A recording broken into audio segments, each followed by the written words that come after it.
కలుస్తారు సార్? కాదు ఎన్నాళ్ళు ఈ రగడ ఒక పరిష్కారం ఉంటది, ఏ సమస్యకైనా పరిష్కారం ఉంటది, ఆ పరిష్కారం చేయరా ఎవరో? బ్రహ్మనాయుడు గారు, నేను ఫైనల్ గా ఏమంటానంటే, ఆల్రెడీ గౌరవ పవన్ కళ్యాణ్ గారు అరవ శ్రీధర్ గారి మీద ఎంక్వైరీ చేశారు. ఎంక్వైరీ జరుగుతా ఉంది.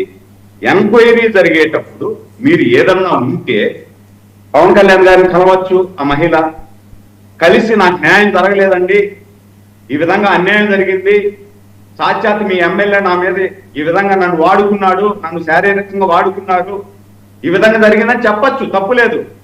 కానీ మీరేం చేస్తున్నారు?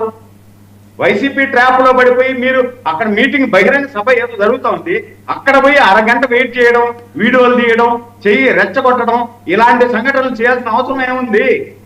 అప్పుడు రెచ్చగొట్టినప్పుడు ఎవరో ఒకరు క్షణికావేశంలో రియాక్ట్ అవుతారు.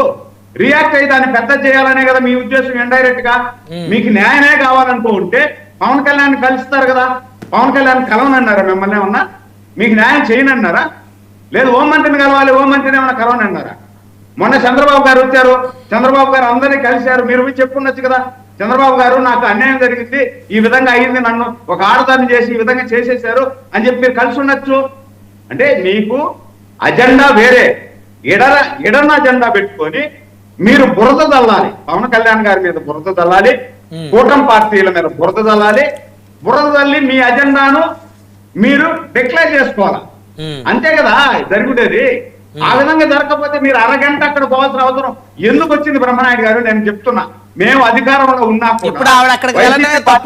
మీటింగ్ జరుగుతుంది అనుకోండి, బ్రహ్మనాయుడు గారు, మేము అధికారంలో ఉన్నా వైసీపీ పార్టీలో ఒక దగ్గర మీటింగ్ జరుగుతా ఉంది, ఒక దగ్గర మీటింగ్ జరుగుతా ఉంటే మేము పోయి అక్కడ నిలబడి కొన్ని గంటలుగా వాళ్ళు ఏం మాట్లాడుతున్నారు, ఏం చెప్తున్నారు అని మనం చూడం.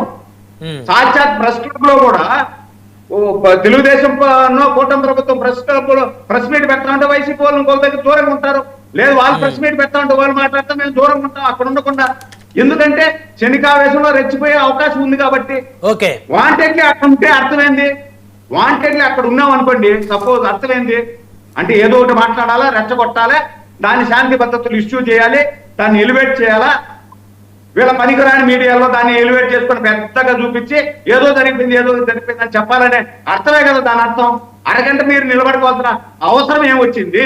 అంటే వెళ్ళకూడదా సార్? కాదు సురేంద్ర నాయుడు గారు, ఇప్పుడు ఆవిడ ఏమన్నా పాకిస్తాన్ వెళ్ళారా ఏంటి బోర్డర్ దాటి? నేను అడిగేది అదే సార్. పాకిస్తాన్ వెళ్ళదు, లేకపోతే ఉగాండాకి వెళ్ళిందా, లేకపోతే శ్రీలంక వెళ్ళిందా అని నేను టీడీపీ జనసేన అటువైపు మీ మీద మీరు ఒకరి మీద ఆరోపణ చేశారు. ఒకరి మీద ఆరోపణ చేసినప్పుడు మీరు ఆరోపణ చేసిన వ్యక్తే అక్కడ మీటింగ్ పెట్టినారు, బహిరంగ సభ జరుగుతూ ఉంది, ఆయన అనుచరులు ఉంటారు, ఆయనకు కావాల్సిన వాళ్ళు ఉంటారు. మీరు అక్కడ పోయి నిలబడుకునే దానివల్ల దాని అర్థం ఏంది? రెచ్చగొట్టడమే కదా. రెచ్చగొట్టాల్సిన అవసరం ఏంది? నేను ఆడికి పోవద్దని నేను చెప్పట్లా, అది పాకిస్తానో లేకపోతే ఇంకోటి నేను చెప్పట్లా. సో పరిస్థితులు బాగలేవు కాబట్టి వెళ్ళడం కరెక్ట్ కదా. పరిస్థితులు బాగలేనప్పుడు, పరిస్థితులు సున్నితమైనటువంటి పరిస్థితులు ఏదో ఒక జరిగేటప్పుడు మనం దూరంగా ఉండొచ్చు కదా. మనకు న్యాయం కదా కావాల్సింది. అల్టిమేట్ గా మనకు కావాల్సింది ఏంది? న్యాయం కావాలి. ఆ మహిళకు న్యాయం కావాలి. ఆ మహిళకు ఎక్కడ న్యాయం దొరుకుతుంది? ఇక్కడ దొరకలేదు, చంద్రబాబు గారికి వెళ్ళండి, లేదు పవన్ కళ్యాణ్ దగ్గరికి వెళ్ళండి, లేదు లోకేష్ బాబు గారి దగ్గరికి వెళ్ళండి. అక్కడికి ఏమన్నా మీరు వెళ్తే రావద్దన్నారా? పవన్ కళ్యాణ్ గారు ఏమన్నా, లోకేష్ గారు రావద్దన్నారా, చంద్రబాబు గారు రావద్దన్నారా? లేదు వాళ్ళ అపాయింట్మెంట్ ఇవ్వలేదా? మీకు న్యాయం చేయమన్నారా? అది కదా కావాలి. అది నేను అడుగుతున్నా.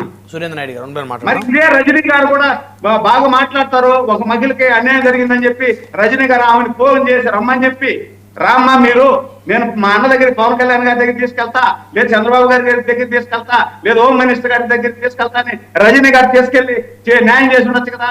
రజనీ గారికి ఇప్పుడు నేను కూడా తప్పట్లు కొట్టి హ్యాండ్స్ అప్ రజనీ గారు, మీరు ఒక మహిళకి న్యాయం చేసినారు అని చెప్పుకుంటారు.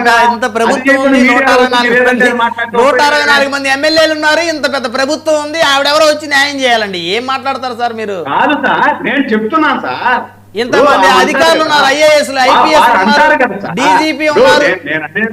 ప్రతి విషయంలో స్పందించి హోమ్ మినిస్టర్ గారు ఏ రోజు లాయర్ కదా, ఒక లాయర్ కదా, లాయర్ గా ఉండేటప్పుడు మీరు అన్నిటికీ మేము ముందుంటాం అనేటప్పుడు మీరు బాధ్యత తీసుకోవద్దని ఎవరన్నా అన్నారా? సురేంద్ర నాయుడు గారు సరే మాట్లాడదాం. మనతోటి మధుసూదన్ రెడ్డి గారు ఉన్నారు.